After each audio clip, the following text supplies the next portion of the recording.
کے بولنے میں آپ کے لب آپس میں کہیں ملے؟ اب میں نے بات بتا دی نا کہ لب نہیں ملتے، دونوں ہونٹ کھلے رہتے ہیں۔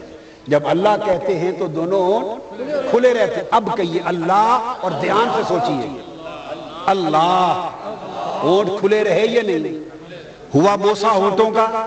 بولیے نہیں ہوا، اس لیے وہ کہتا ہے کہ میرا حسن محسوس نہیں ہے، مجھے چھو نہیں سکتے، بوسہ کیسے ہوگا؟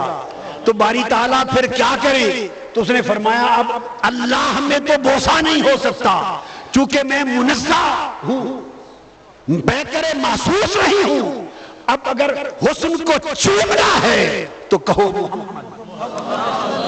اب جب محمد کہا تو ہونٹوں نے چوما یا نہیں ایک دوسرے کو؟ بولیے نا۔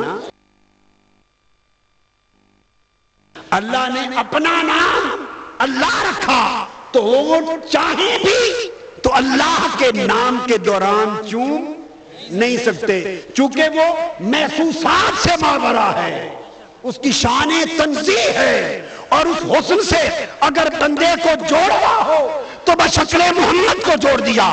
فرمایا محمد کہو تو تمہارے بوسے ہو جائیں گے،